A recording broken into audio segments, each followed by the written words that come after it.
Pastor, theology students और मंडली के सदस्य जो शिनचेन जी ऑनलाइन सेमिनार जो पुराने और नए नियम के अध्याय द्वारा प्रकाशित वाक्य की गवाही है, आप सबसे मिलकर अच्छा लगा। मेरा नाम पार्क खन थे है और मैं शिनचेन जी यीशु की कलीसिया का आपका आज का होस्ट रहूँगा। तो मैं सबसे पहले उन सभी का धन्यवाद देना चाहूँगा जो इस शिनचेन जी ऑनलाइन सेमिनार में जुड़े हैं, जो पूरी दुनिया में इस समय प्रसारित किया जा रहा है। ये जो सेमिनार है, इसमें हम सभी विश्वासियों को जो आज बाइबल में जानने की ज़रूरत है और नई वाचा रखने के लिए जो हमें करना चाहिए, उसके बारे में हम बताते हैं। तो मैं आशा करता हूँ और विनती करता हूँ कि आप सभी जो इस सेमिनार में जुड़े हैं, जो पूरी दुनिया से हैं, आप लोग बहुत सारा अनुग्रह और बहुत सारा आशीष परमेश्वर से पाने पाएँ।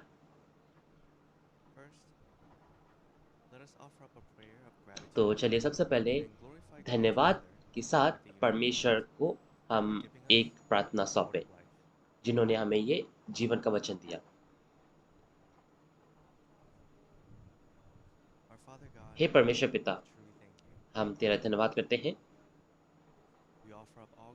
हम सभी महिमा और आदर तुझे देते हैं कि तूने हमें तेरे सच्चाई में एक होने का मौका दिया, जो कि अध्याय द्वारा पुराने और नए नियम के प्रकाशित वाक्य की गवाही है, ताकि हम तेरे और यीशु के सच्चे उद्देश्य को समझें और स्वर्ग के राज्य के उस मार्ग को हम खोलें। आज पूरी दुनिया से बहुत सारे विश्वासी यहाँ एकत्रित हुए हैं, तो कृपया उनकी तो अगुवाई कर, ताकि इस समय हमें बहुत सारी आशा और अनुग्रह जो कि जीवन के जल की तरह है, वो हमें मिलने पाए। इस समय तू अपनी पवित्र आत्मा उन इंस्ट्रक्टर के पास भेज, जो आज इस वचन की गवाही देंगे और जो भी इस गवाही को आज सुनेंगे, वे लोग स्वर्ग के राज्य को अच्छे से जानने पाएँ। तो शुरुआत से लेकर अंत तक हमारी अगुवाई कर और हम तेरे आज शीश और अनुग्रह की बहुत हम कामना करते हैं। हम ये सारी विनती यीशु के नाम से माँगते हैं, जो हमारे जीवन है। आमीन।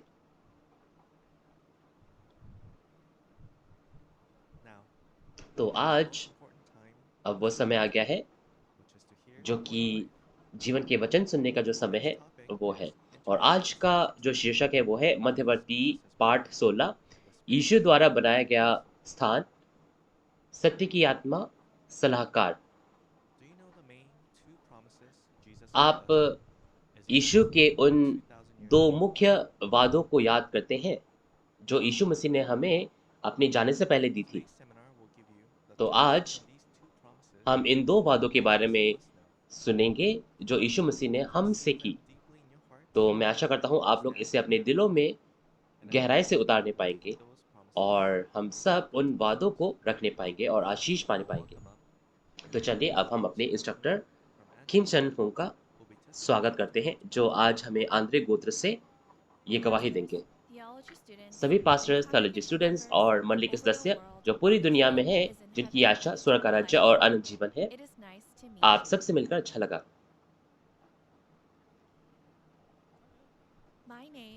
मेरा नाम किम चिन हुन है और मैं आंद्रे गोत्र का एक प्रशिक्षक हूँ। तो सबसे पहले मैं सबका स्वागत करना चाहूँगा जो इस शिनचेन जी ऑनलाइन सेमिनार, जो कि अध्याय द्वारा पुराने और नए नियम के प्रकाशित वाक्य की गवाही है। और आज जिस विषय के बारे में मैं आपसे बात करूँगा, वो है मध्यवर्ती पाठ 16 यीशु द्वारा बनाया गया स्थान, सत्य की आत्मा, सलाहकार। तो आज का जो मुख्य संदर्भ होगा, वो होगा यूहन्ना 14 और यूहन्ना 16। आज कई पास्टर्स होंगे जो बाइबल के बारे में बाइबल को बहुत बार पढ़ चुके होंगे और इस स्थान के बारे में जानते होंगे जो यीशु बनाते हैं, और इस सत्य की आत्मा और सलाहकार के बारे में जानते होंगे। लेकिन कई होंगे जो नहीं जानते होंगे। लेकिन मैं आशा करूँगा कि आप लोग इस पाठ को अच्छे से सुनें और इस परमेश्वर के वचन को हम और गहराई से जानने पाएँ। तो सबसे पहले चलिए इन 2 वादों के बारे में बात करते हैं जो यीशु मसीह ने 2000 साल पहले हमसे बनाई थी। ये यूहन्ना 14 में हम देख सकते हैं। About 2,000 years ago, 2000 साल पहले Jesus, who came at the first Yeshu coming, मसीह जो पहले आगमन said के in समय John आए थे, chapter 14 उन्होंने that he would यूहन्ना go 14 and में ये prepare a कहा place कि वे and जाते हैं promised his और वे disciples एक that he जगह would तैयार be करेंगे back और again अपने चेलों से when he कहा कि मैं returned. वापस आऊँगा और जब वो स्थान पूरा हो जाएगा तो मैं वापस आऊँगा। And as Jesus left, he promised to send the Spirit of और truth, यीशु ने कहा the कि Counselor. मैं उस सलाहकार, उस सत्य की आत्मा को भेजूँगा, ऐसा यीशु मसीह ने कहा।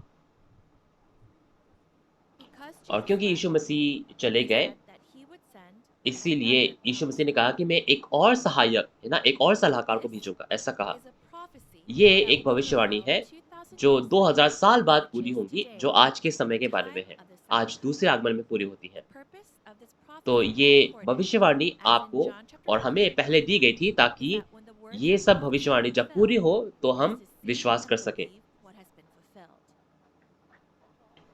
Now, तो अब we will take a look at the place हम Jesus चलिए prepared. उस स्थान के बारे में देखें जो यीशु मसीह But तैयार first, करते हैं।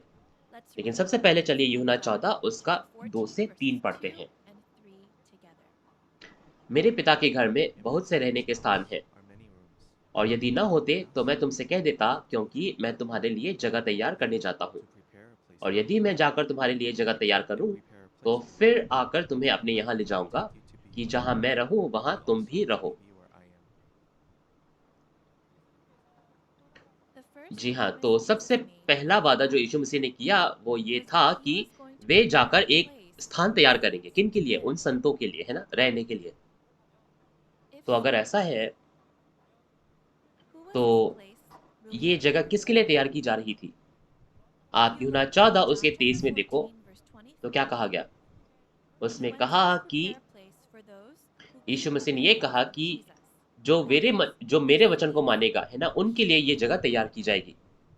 तो वे लोग जो इस नई वाचा के Where is वचन the को place मानते हैं Jesus और went रखते to हैं, go उनके लिए prepare? ये जगह बनाई गई।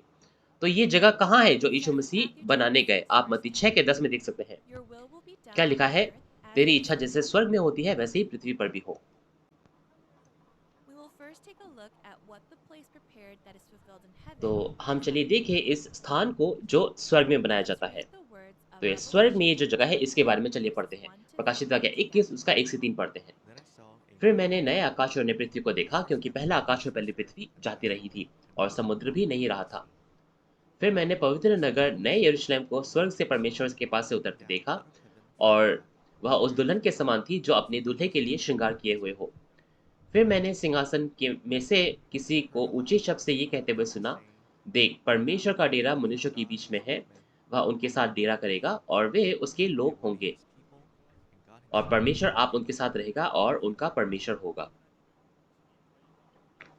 जी हाँ, The जिस place that Jesus prepared स्थान को in Yeshu heaven Masih is the बनाने holy गए city, थे New वो था नया Jerusalem, यरूशलेम, coming down from पवित्र heaven नगरी, in जो Revelation प्रकाशित chapter वाक्य 21 21. में नीचे आता है। Since और Jesus went क्योंकि to heaven Yeshu and prepared a वहां place, गए calling it और New उस स्थान को Jerusalem, नया we यरूशलेम can कहा, see the word तो हम new. देख सकते हैं नया, है ना, वो जो शब्द है नया यरूशलेम, नया हम देख सकते हैं। Why is it called New तो Jerusalem? इसे नया यरूशलेम क्यों कहा जाता है? This is not the क्योंकि time ये of मूसा का Moses. समय नहीं है और It ये is not पुरानी old, चीजें नहीं है, that ये is, पुराने Old नियम का Testament, समय नहीं है, but लेकिन ये it is नया new. है। When you look at आप Revelation प्रकाशित chapter वाक्य 21, 21 को देखेंगे the तो names of हम the देख 12 सकते हैं कि apostles 12 are प्रेरितों written के on the नाम wall of the उस city foundation नगर की जो of the holy शहरपनाह city की जो of 12 Jerusalem. नींवें थी उस पर प्रेरितों के 12 नाम Jesus लिखे थे। made the New Jerusalem तो by यीशु ने choosing उन 12 12 disciples चेलों as के the नाम के foundation.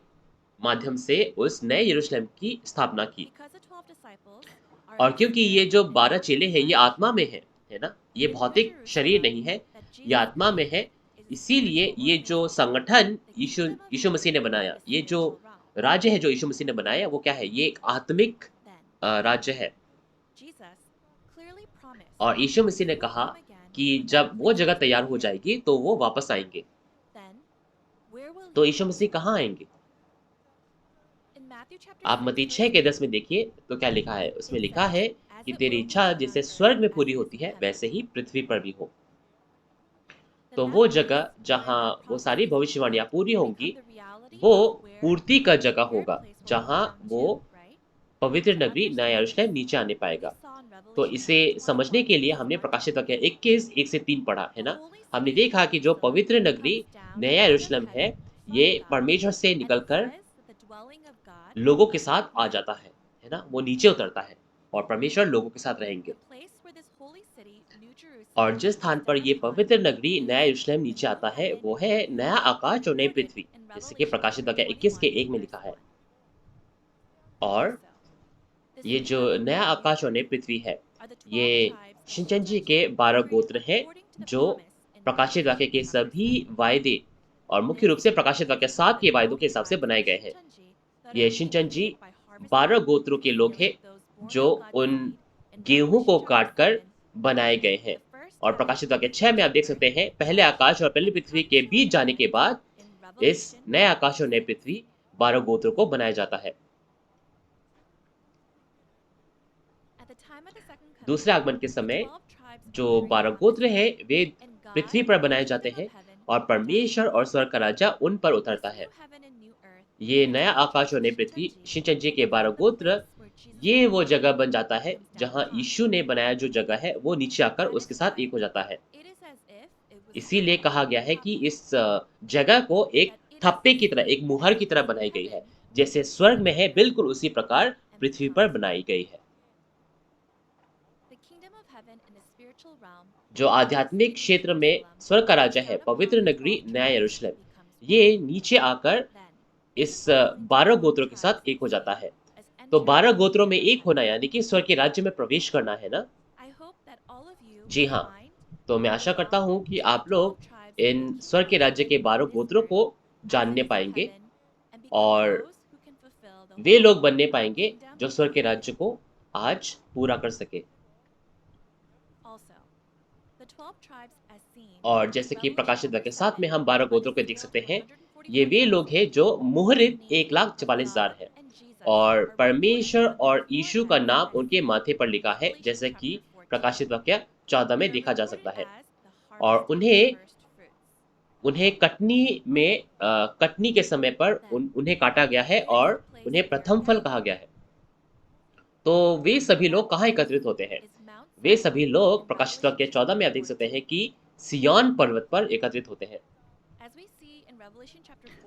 प्रकाशित वाक्य 14 उसके 1 से 3 में आप देख सकते हैं कि यीशु सिय्योन पर्वत पर खड़े थे और उनके साथ 1,44,000 जन हैं और वे लोग एक नया गीत गाते हैं उस सिंहासन के सामने। हम देखते हैं कि परमेश्वर का जो सिंहासन है वो सिय्योन पर्वत पर है ना? तो हम ये देख सकते हैं कि परमेश्वर का जो सिंहासन है, पवित्र नगरी नया यरूशलेम, वो नीचे आकर सिय्योन पर्वत पर उतरता है और एक हो जाते हैं। और स्वर्ग की जो आत्माएं हैं, जो स्वर्ग का राज्य है, आध्यात्मिक क्षेत्र में जो स्वर्ग का राज्य है, वो इस सिय्योन पर्वत पर जो 1,44,000 और 12 गोत्र है, उनके साथ एक हो जाता है। और ये जगह जहां परमेश्वर आएंगे और परमेश्वर का राज्य पूरा होगा, वो आप देख सकते हैं कि प्रकाशित वाक्य 7 और प्रकाशित वाक्य 14 में जो मुहरित 12 गोत्र हैं, उन पर उतरता है। इसीलिए यूहन्ना 14 में यीशु मसीह ने जो जगह तैयार किया, वो ये जगह है जहां वो पूरा होगा। और मत्ती 25 में भी हम देख सकते हैं कि ऐसे लोग हैं जो उस राज्य को विरासत में पाएंगे, है ना? जो आदि से बनाया गया था, उस राज्य को विरासत में पाएंगे। तो चलिए मत्ती 25 उसका 31 से 34 पढ़ते हैं और इसे और गहराई में समझते हैं। कौन है वे लोग जो इस स्वर्ग के राज्य को विरासत में पाने पाएंगे? जब मनुष्य का पुत्र अपनी महिमा में आएगा और जब स्वर्गदूत उसके साथ आएंगे, तो वह अपनी महिमा के सिंहासन पर विराजमान होगा और सब जातियां उसके सामने इकट्ठी की जाएंगी। और जैसा चरवाहा भेड़ों को बकरियों से अलग कर देता है, वैसा ही वह उन्हें एक दूसरे से अलग करेगा। और वह भेड़ों को अपनी दाहिनी ओर और बकरियों को बाईं ओर खड़ी करेगा। तब राजा अपनी दाहिनी ओर वालों से कहेगा, हे मेरे पिता के धन्य लोगों, आओ उस राज्य के अधिकारी हो जाओ जो जगत की आदि से तुम्हारे लिए तैयार किया हुआ है। तो जैसे कि कहा गया है, जो लोग धन्य होंगे, धन्य वे होंगे जो इस स्वर्ग के राज्य को विरासत में पाने पाएंगे और उन्हें दाहिने हाथ में रखा जाएगा, दाहिनी ओर रखा जाएगा। ये स्वर्ग का राज्य वो राज्य है जो यीशु मसीह यूहन्ना 14 में बनाने गए थे। और यूहन्ना 14 में यीशु मसीह ने इन लोगों के लिए, है ना, जो भेड़ समान विश्वासी है, इनके लिए वे इस जगह को तैयार करने गए थे। तो इस स्वर्ग के राज्य में प्रवेश करने की योग्यताएं क्या है, क्या क्वालिफिकेशंस है? तो सबसे पहले आप देख सकते हैं कि हमें परमेश्वर की इच्छा के हिसाब से करने की जरूरत है, और हमें जल और पवित्र आत्मा से नए सिरे से जन्म लेने की जरूरत है। हमें परमेश्वर के बीज से जन्म लेने की जरूरत है। हमारी कटनी होनी जरूरी है और 12 गोत्रों में हमें स्थापित किया जाना चाहिए। इसके अलावा हमारे नाम उस जीवन की पुस्तक, जो कि 12 गोत्र के जीवन की पुस्तक है, जो कि परमेश्वर का राज्य है, उसमें हमें हमारा नाम लिखा होना चाहिए। और हम प्रकाशित वाक्य के वचन, जो कि उस जीवन का जल है, उससे हम अपने आप को धोने पाए, तभी हम स्वर्ग के राज्य में प्रवेश कर सकते हैं। और प्रकाशित वाक्य 22 उसके 18 से 19 में आप देख सकते हैं कि ये लिखा है कि अगर कोई इस नई वाचा में से बढ़ाता या घटाता है, तो वे स्वर्ग के राज्य में प्रवेश नहीं करने पाएंगे। अगर आप परमेश्वर से प्रेम करते हैं और स्वर्ग के राज्य की कामना करते हैं, तो हम सिर्फ अपने होठों से ना कहें, लेकिन हमें क्या है, उस नई वाचा प्रकाशित वाक्य में से बढ़ाना या घटाना नहीं है। हमें उन वास्तविकताओं पर विश्वास करना है और अपने कार्यों के माध्यम से हम उस स्वर्ग के राज्य में प्रवेश करने पाए। पास्टर्स, थियोलॉजी स्टूडेंट्स और पूरी दुनिया में मंडली के सदस्य, मैं आशा करता हूँ यीशु के नाम पर हम सब लोग योग्य बने कि हम सब उस स्वर्ग के राज्य में प्रवेश करने पाए, और हम सब लोग भेड़ समान विश्वासी बने और बाइबल द्वारा बनाए गए उस जगह पर हम सब एक साथ रहने पाए। और यूहन्ना 14 में जो दूसरी मुख्य चीज है, जो दूसरा वायदा है जो यीशु मसीह ने किया, वो ये है कि उनके जाने के बाद वो एक सलाहकार, एक सत्य की आत्मा को भेजेंगे। ऐसा यीशु मसीह ने वादा किया। तो चलिए इस सत्य की आत्मा, इस सलाहकार, उसके बारे में देखते हैं जिसका यीशु मसीह ने वादा किया। सबसे पहले अगर हम सलाहकार, उसका अर्थ देखें, तो आप यहाँ देख सकते हैं कि सलाहकार का मतलब है एक व्यक्ति या फिर एक शिक्षक जो लोगों को अनुग्रह से बचाता है, अनुग्रह से उनकी रक्षा करता है। इसीलिए हम उसे शिक्षक कहते हैं, और वो अनुग्रह से लोगों की अगुवाई करता है। तो चलिए इसे समझने के लिए पहला यूहन्ना 2 उसका 1 पढ़ते हैं। मेरे प्रिय बालकों, मैं ये बातें तुम्हें इसलिए लिखता हूँ कि तुम पाप न करो, और यदि कोई पाप करे तो पिता के पास हमारा एक सहायक है, अर्थात धर्मी यीशु मसीह। जी हाँ, तो पहला यूहन्ना उसके 2 के 1 में लिखा है कि यीशु मसीह एक सहायक है, एक एडवोकेट है। तो यीशु मसीह को एक सहायक, सलाहकार कहा गया है ना। वो परमेश्वर की सलाहकार है, परमेश्वर की सहायक है, जो परमेश्वर की ओर से कहते हैं। इसीलिए यीशु मसीह परमेश्वर के वे सहायक है, सलाहकार है, एडवोकेट है, काउंसलर है। तो यीशु मसीह ने किन का वचन का प्रचार किया? आप यूहन्ना 14 उसकी 24 में देखें, तो यीशु मसीह ने कहा कि ये वचन जो तुम मुझसे सुनते हो, ये मेरे वचन नहीं है, वरन ये पिता के वचन है जिन्होंने मुझे भेजा है। तो 2000 साल पहले यीशु मसीह आए, और उनके पास क्या है, सलाहकार का वो नियुक्त कार्य था, और यीशु मसीह ने परमेश्वर के वचन का प्रचार किया, एक सलाहकार, एक सहायक के रूप में। और लूका 1 उसके 17 में आप देख सकते हैं कि पहले आगमन के समय पर यूहन्ना बपतिस्मा एलिया नबी के आत्मा में आया, है ना। एलिया नबी के आत्मा और शक्ति में आया।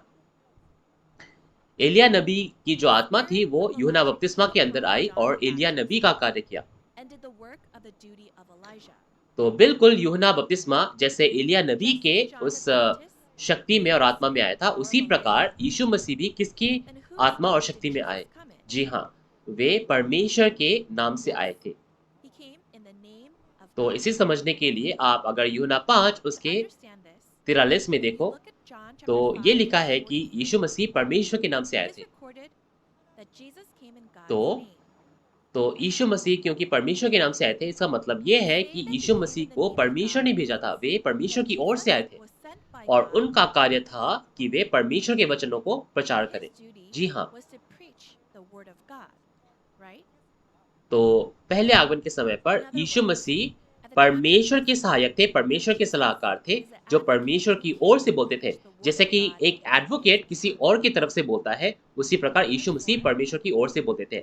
और यूहन्ना 13 उसके 20 में हम देख सकते हैं कि पहले आगमन के समय पर अगर कोई यीशु मसीह को ग्रहण करता है, तो वो परमेश्वर को ग्रहण करता है, और अगर कोई यीशु मसीह को ग्रहण नहीं करता, तो वो परमेश्वर को भी ग्रहण नहीं करता है। इसके अलावा यूहन्ना 15 उसके 23 में आप देख सकते हैं कि यीशु मसीह ने कहा, अगर कोई मुझसे घृणा करता है, तो वो मेरे पिता से भी घृणा करता है, वो मेरे पिता को भी नकारता है। जो मुझे ग्रहण नहीं करता, वो मेरे पिता को भी ग्रहण नहीं करता। जो मुझे सताता है, वो मेरे पिता को भी सताता है। ऐसा यीशु मसीह ने कहा। यानी कि एक चरवाहा, एक पादरी जो परमेश्वर की ओर से बोलता है, वो परमेश्वर का सहायक है, और उसे ग्रहण ना करना, परमेश्वर को ग्रहण ना करना है। तो आज हम परमेश्वर के वचन, जो कि इस गवाही के वचन के माध्यम से हमें मिलता है, इसे हम पूरी तरह ग्रहण कर सकें और समझ सकें। तो यीशु पहले आगमन के क्या थे? सहायक थे, है ना? सलाहकार थे, एडवोकेट, काउंसलर। तो हम एक और सहायक, अनदर एडवोकेट, ऐसा लिखा है, जो कि दूसरे आगमन के समय के बारे में है। उसके बारे में चलिए हम अच्छे से और विस्तार से हम पढ़ते हैं। ये बहुत ही महत्वपूर्ण सामग्री है। तो मैं आशा करता हूँ कि आप लोग ध्यान देंगे और अच्छे से सुनेंगे। तो चलिए यूहन्ना 14 उसके 16 और 17 को पढ़ते हैं। यूहन्ना 14 उसके 16 से 17 में इस एक और सहायक के बारे में लिखा गया है। और मैं पिता से विनती करूंगा, और वह तुम्हें एक और सहायक देगा, कि वह सर्वदा तुम्हारे साथ रहे, अर्थात सत्य की आत्मा, जिसे संसार ग्रहण नहीं कर सकता, क्योंकि वह न उसे देखता है और न उसे जानता है। तुम उसे जानते हो, क्योंकि वह तुम्हारे साथ रहता है और वह तुम में होगा।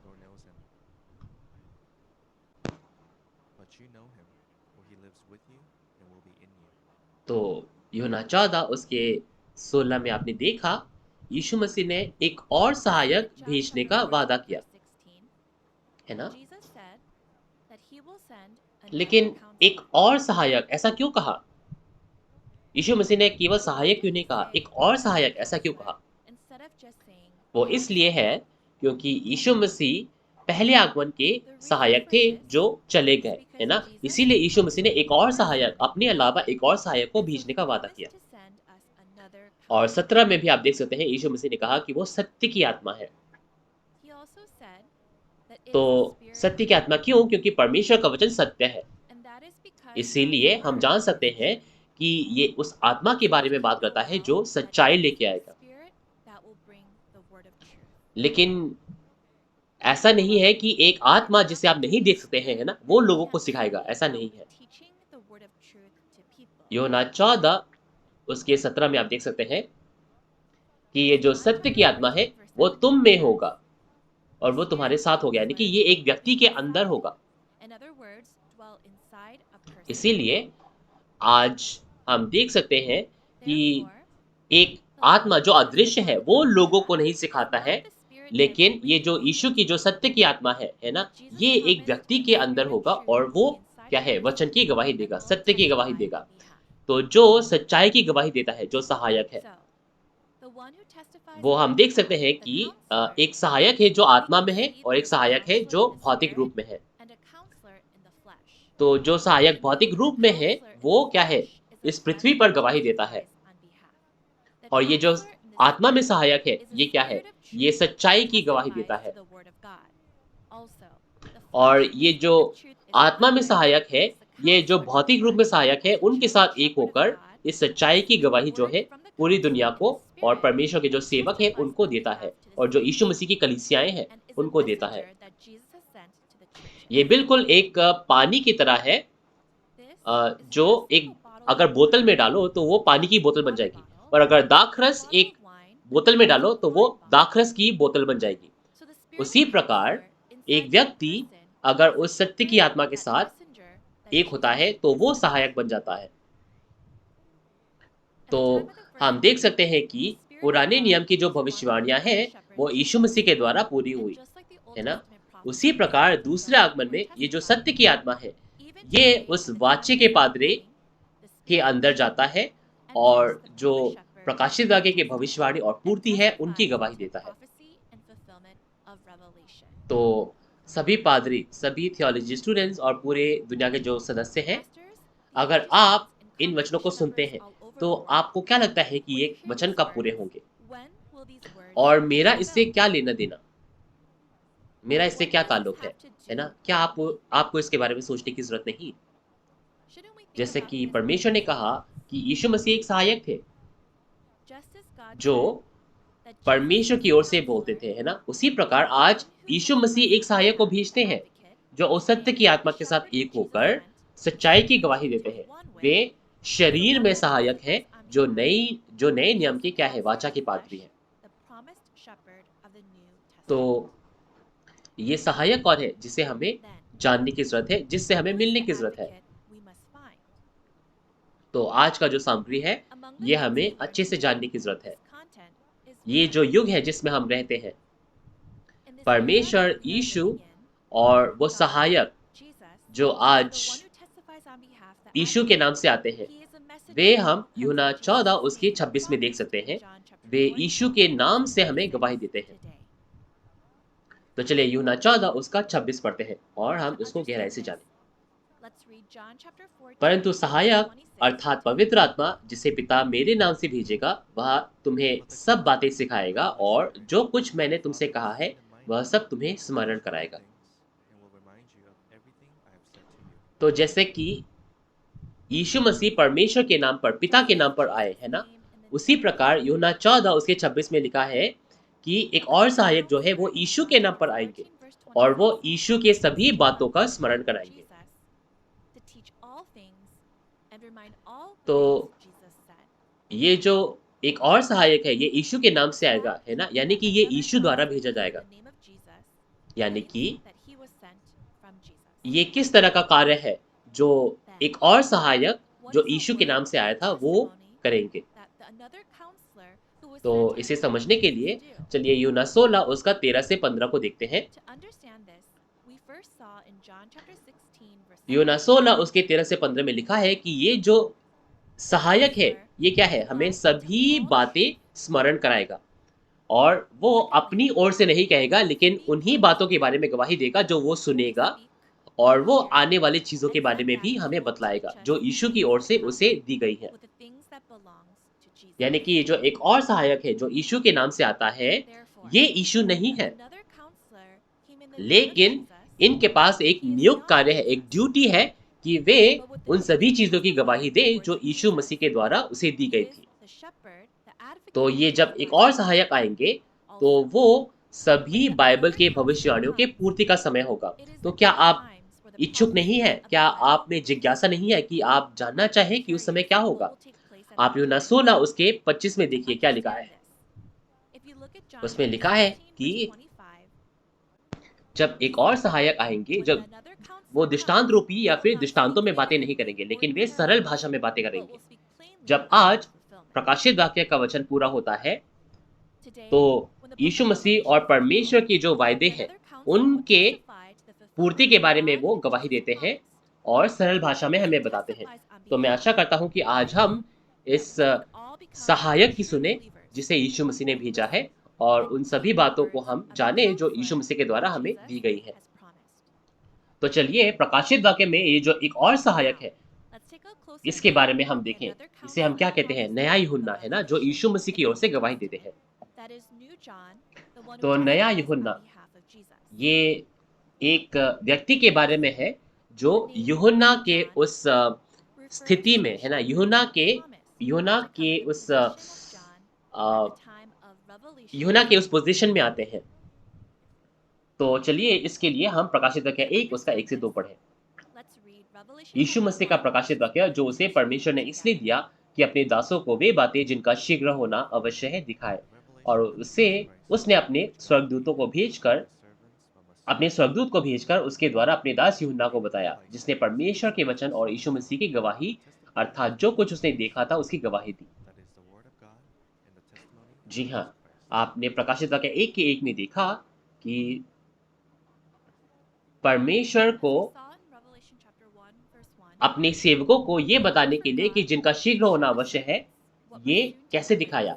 उसने अपने he दास made it यूहन्ना known को by sending his angel एक स्वर्गदूत को भेजकर ये सारी चीजें बताने को कहा, है ना। तो चलिए इसे पूरा विस्तार में देखने के लिए हम प्रकाशित वाक्य 5 में चलते हैं। प्रकाशित वाक्य 5 में जो मुहर थी जो परमेश्वर के हाथ में 7 मुहरों से बंद थी, जो कि प्रकाशित वाक्य के वचन है, वो परमेश्वर के दाहिने हाथ में है। और अब वो समय आ गया है कि जब इन 7 मुहरों को खोला जाए और उसे पूरा किया जाए। तो यीशु मसीह प्रकाशित वाक्य 6 और 8 में इन 7 मुहरों को खोलते हैं और इनमें जो वचन है, जो भविष्यवाणी है, उन्हें सभी को पूरा करते हैं। और जो खुली पुस्तक है वो प्रकाशित वाक्य 10 में हम देख सकते हैं कि स्वर्गदूत उसे नीचे लाकर किसे खिलाते हैं, उस न्याय यूहन्ना को खिलाते हैं। और जब इस पुस्तक को, इस खुली पुस्तक को न्याय यूहन्ना खाते हैं, वे इनमें सभी बातों को जानकर इनके बारे में क्या है, गवाही देते हैं। और हम देख सकते हैं कि इन प्रकट वचन को, इस खुले वचन को कौन है जो जानता है? केवल एक व्यक्ति है, न्याय यूहन्ना। और इस न्याय यूहन्ना को सभी जातियों, भाषाओं, कुलों, राजाओं, सभी परमेश्वर के सेवकों को गवाही देने के लिए भेजा गया। कौन है वो सेवक? जो 12 गोत्र है, जो महान भीड़ है, उनको गवाही देने के लिए भेजा गया है ना। और हम देख सकते हैं कि प्रकाशित वाक्य 1 के 2 में ये जो यूहन्ना है, ये परमेश्वर के वचन और यीशु मसीह की गवाही देते हैं। जो कुछ भी उन्होंने सुना और देखा उसकी वो गवाही देते हैं। यानी कि आज प्रकाशित वाक्य के पूर्ति के बारे में केवल एक ही व्यक्ति है जो जानता है। वो कौन है? नया यूहन्ना, जो यीशु मसीह का दूत है, यीशु मसीह का सहायक है, जो आज दूसरे आगमन में एक और सहायक के रूप से आता है। इसके अलावा आप ये देख सकते हैं कि प्रकाशित वाक्य में यीशु मसीह उस न्याय यूहन्ना के साथ एक होते हैं और उन प्रकाशित वाक्य 2 और 3 में 7 दूतों को, 7 उन दीवटों के उस मंदिर को पत्र भेजते हैं और उनसे कहते हैं कि वो पश्चाताप करें। जब आज प्रकाशित वाक्य के वचन पूरे होते हैं तो नया यूहन्ना वो अजगर के समूह से लड़ते हैं, जय पाते हैं और गुप्त मन्ना पाते हैं, सफेद पत्थर वो पाते हैं, वो लोहे का राजन पाते हैं जो सभी राज्यों पर राज्य करेगा, और वो भोर का चमकता हुआ तारा भी पाते हैं। तो वो जो चरवाहा है, जो प्रकाशित वाक्य 2 और 3 के वायदों को पाता है, वो वाचा का पादरी है, वायदे का वो पादरी है। ये वो जय पाने वाला व्यक्ति है और उस जगह पर जहां वो जय पाने वाला व्यक्ति है, वहां यीशु परमेश्वर और स्वर्ग का राज्य आता है। इसके अलावा आप प्रकाशित वाक्य 3 के 12 में देखें तो ये लिखा है कि परमेश्वर का नाम, यीशु का नाम और पवित्र नगर नए यरूशलेम का नाम जो स्वर्ग से उतरता है, और यीशु का नया नाम किसे दिया जाएगा? उस जय पाने वाले को दिया जाएगा, जो कि नया यूहन्ना है। तो हम देख सकते हैं कि परमेश्वर, यीशु और स्वर्ग का राजा उस जगह पर उतरते हैं जहां नया यूहन्ना है। और प्रकाशित वाक्य 4 में जो व्यक्ति आध्यात्मिक स्वर्ग में गया है ना, वो कौन है? नया यूहन्ना। प्रकाशित वाक्य 12 में नया यूहन्ना है जो यीशु के लहू से लड़ा और गवाही के वचन से लड़ा और अजगर के समूह से जय पाया, और वो जय पाने वाला है ना, वो बन जाता है। इसके अलावा प्रकाशित वाक्य 22 के 8 में आप देखो, उसमें लिखा है कि जब यीशु मसीह सभी चीजों को पूरा करते हैं, प्रकाशित वाक्य के सभी घटनाओं को पूरा करते हैं, तो एक व्यक्ति था जो सभी चीजें देखता और सुनता है। कौन है वो? नया यूहन्ना। ये नया यूहन्ना वो यीशु का दूत है जो यीशु मसीह द्वारा सभी कलीसियाओं को भेजा गया है ताकि उनको गवाही दे, जैसे कि प्रकाशित वाक्य 22 के 16 में आप देख सकते हैं। इसीलिए नया यूहन्ना यीशु मसीह का दूत है जो अपने वचन नहीं सुनाता है, लेकिन उन्हीं बातों के बारे में गवाही देते हैं जो उन्होंने देखी और सुनी है। वे यीशु के वचन यीशु की ओर से बोलते हैं, और ये वे दूत हैं जिनका यीशु मसीह ने दूसरे आगमन पर भेजने का वादा किया। वे वही चीजें बताते हैं जो यीशु मसीह द्वारा उन्हें बताई जाती है, और वे यीशु मसीह के प्रकट वचन को लोगों तक पहुंचाते हैं। इसीलिए शिनचन जी के जो वाचा के पादरी हैं, जो यीशु के दूत के रूप में भेजे गए, वे प्रकाशित वाक्य के सभी घटनाओं की गवाही देते हैं, जो कि भविष्यवाणी और पूर्ति की गवाही है, जो कि आखिरी तुरही है, जो उन 12 गोत्र के जो अगुए हैं, 12 गोत्र के जो प्रधान हैं, उनके माध्यम से पूरी दुनिया को प्रसारित किया जा रहा है। आज पूरी दुनिया के जो पादरी हैं, वे इसे सुन रहे हैं और इसका स्वागत कर रहे हैं। बहुत सारी कलीसियाएं, बहुत सारे सिद्धांत, बहुत सारे सेमिनारीज हमारे साथ शिंचन जी के साथ समझौता ज्ञापन साइन करते हैं और बहुत सारे लोग इस लेक्चर को पाने के लिए हमसे क्या है, हमें इनवाइट कर रहे हैं ताकि वे इस गवाही को पूर्ण रूप से सुनने पाए। यानी कि आज ये जो सत्य की आत्मा है, ये जो सहायक की आत्मा है, ये शिंचन जी में है और आज पूरी जो सरल भाषा में भविष्यवाणियों की जो पूर्ति है, वो आज इस माध्यम से हम जान सकते हैं। तो अगर आप आज परमेश्वर और यीशु से मिलना चाहते हैं, तो हम प्रार्थना करते हैं कि आप उस दूत से मिलो जो यीशु के नाम से आए थे, है ना? और आप प्रकाशित वाक्य के सभी घटनाओं के जो पूर्ति है, उसके बारे में आप सुनो और उस सच्चाई को आप जानने पाओ। जी हाँ, तो आप जो हमने आज सुना उसका हम सारांश करते हैं।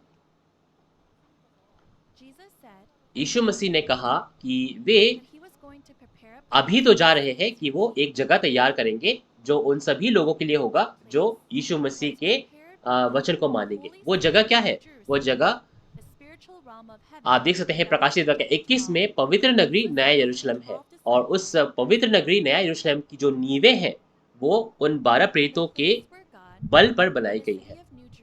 और प्रकाशित वाक्य 21 में ये जो पवित्र नगरी नया यरूशलेम है, ये आध्यात्मिक स्वर्ग से नीचे उतरकर उस नए आकाश और नई पृथ्वी पर एक होने पाता है और वहां के लोगों के साथ वो एक होता है और ये स्वर्ग का राज्य इस धरती पर पूरा होता है, जिसे आज हमें खोजने की जरूरत है। और यूहन्ना 14 और यूहन्ना 16 में जो सहायक है, उसका जो अर्थ है, सहायक का अर्थ ये है कि वो एक शिक्षक है जो अनुग्रह से हमारी रक्षा करता है, जो यीशु मसीह के वचन उनकी ओर से बताते हैं। और पहले आगमन पर हम देख सकते हैं, पहले आगमन पर यीशु जो है परमेश्वर के दूत थे और दूसरे आगमन के समय परमेश्वर और यीशु के दूत एक वाचा के पादरी है जो यीशु द्वारा भेजे जाते हैं, जो जय पाता है नया यूहन्ना। ये वो है जो यीशु का दूत है, जो दूसरे आगमन पर सहायक के रूप में आता है। और आखिर में जो स्वर्ग का राज्य, नया राज्य, नए लोग हैं जो यीशु बनाता है, वो शिंचन जी के 12 गोत्र है, जो प्रकाशित वाक्य 7, 14 और 21 में परमेश्वर के बीच से जन्मे हैं, उनकी कटनी हुई है, उन्हें मुहरित किया गया है और 12 गोत्रों में नए राज्य, नए लोगों में स्थापित किया गया है। तो यीशु के नाम पर हम ये विनती करते हैं और प्रार्थना करते हैं कि पूरी दुनिया के जितने भी पास्टर्स हैं, सेमिनारी स्टूडेंट्स हैं और मंडली के सदस्य हैं, हम यीशु के इस दूत को जानने पाए और यीशु के सभी वायदों का अनुसरण कर हम इन आशीषों में भाग लेने पाए। तो अंत में परमेश्वर और यीशु के नाम पर हम एक होने के लिए एक हम नारा लगाएंगे, वी आर वन। हम परमेश्वर यीशु में सब एक हैं, वी आर वन। तो चलिए अब हम सभी चीजों का अंत एक प्रार्थना के साथ करते हैं। हे परमेश्वर पिता जो पवित्र है,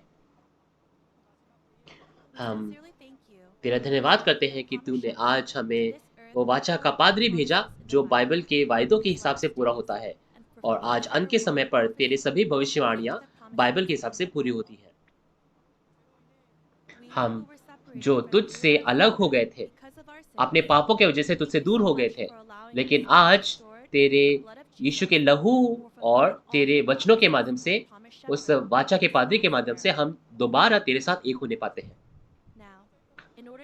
तो इस संबंध को, इस रिश्ता को जो टूट गया था, इसे दोबारा ठीक करने के लिए आज हम प्रकाशित वाक्य के जो सभी अध्याय हैं उनकी गवाही देते हैं। तो हम विनती करते हैं कि पूरी दुनिया के जो लोग हैं इस गवाही को सुनने पाए और तेरे वचन में हम सब एक होने पाए। आज हमने यूहन्ना 14 और यूहन्ना 16 के बारे में विस्तार से, उस सहायक के बारे में, उस एक और सहायक के बारे में बात किया।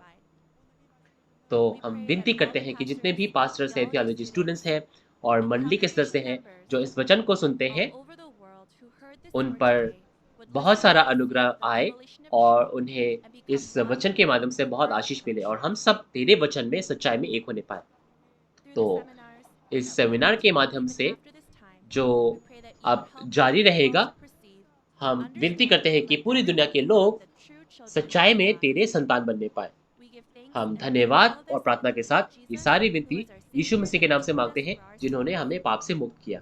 आमीन। Amen. तो Thank you हमारे so साथ much for अंत तक बने listening रहने के लिए until बहुत the बहुत end. धन्यवाद।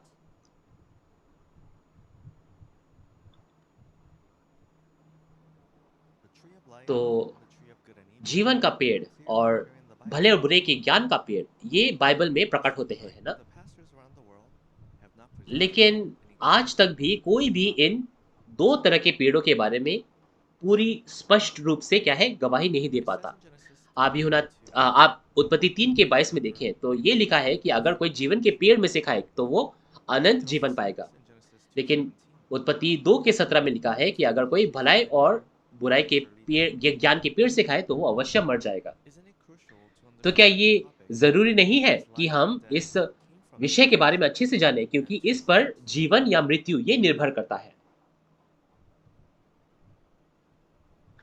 तो जैसे कि आपने वीडियो में देखा कि हमारा जो अगला विषय होगा, अगला सेमिनार होगा, वो मध्यवर्ती स्तर पाठ 17 जीवन के पेड़ और भले और बुरे के ज्ञान के पेड़ की वास्तविकता, उसके बारे में हम जानेंगे। तो अगली बार भी जो सेमिनार है आज की तरह ही होगा। आज के समय जैसा ही अगली बार भी आपसे हम मिलने की कामना करते हैं। तो हम सब इन वचनों को सुनकर अपने उस स्वर्ग के राज्य और अनंत जीवन की आशा को और मजबूत कर सके। शिनचंजी ऑनलाइन सेमिनार, जो कि अध्यायों द्वारा पुराने और नए नियम के प्रकाशित वाक्य की गवाही है, ये पूरी दुनिया में आज 24 अलग-अलग भाषाओं में प्रसारित किया जा रहा है और ये आज हमारे आधिकारिक ऑफिशियल यूट्यूब चैनल पर भी उपलब्ध है। और ये जो सेमिनार है, ये हमारे पिछले सेमिनार जो कि स्वर्ग के राज्य के जो दृष्टांत हैं, उनके बारे में है, उसके बाद हम इसे जारी रख रहे हैं। और हम देख सकते हैं कि पूरी दुनिया के जो पास्टर्स हैं, वो हमारे साथ एक होने के लिए हमारे साथ समझौता ज्ञापन बना रहे हैं। तो अगर आज आप भी हमारे साथ एक होना चाहते हैं और इस वचन को और गहराई से जानना चाहते हैं, और या फिर आज के सेशन के बारे में या फिर शिनचन जी के बारे में आप कुछ और जानना चाहते हैं, तो इन दिए गए नंबर्स पर आप हमें कभी भी संपर्क कर सकते हैं। तो आपके सभी प्रश्नों का हम विस्तार से उत्तर देने की कामना करते हैं। तो अब अंत में हम सभी जो कार्यक्रम है उसका प्रभु प्रार्थना से अंत करते हैं। तो आज जितने भी पादरी हैं, जितने भी सदस्य हैं, जितने भी सेमिनारी स्टूडेंट्स हैं जो अंत तक हमारे साथ बने रहे, आप सभी का धन्यवाद। तो चलिए प्रभु प्रार्थना से अंत करते हैं। हे हमारे पिता, तू जो स्वर्ग में है, तेरा नाम पवित्र माना जाए, तेरा राज्य आए, तेरी इच्छा जैसे स्वर्ग में पूरी होती है वैसे ही पृथ्वी पर भी हो। हमारे दिन भर की रोटी आज हमें दे, और जिस प्रकार हम अपने अपराधियों को क्षमा करते हैं, उसी प्रकार हमारे अपराधों को तू क्षमा कर, और हमें परीक्षा में ना ला, परंतु बुराई से बचा, क्योंकि राज्य और सामर्थ्य और महिमा सदा तेरे ही है। आमीन। तो आपका हमारे साथ अंत तक बने रहने के लिए बहुत बहुत धन्यवाद।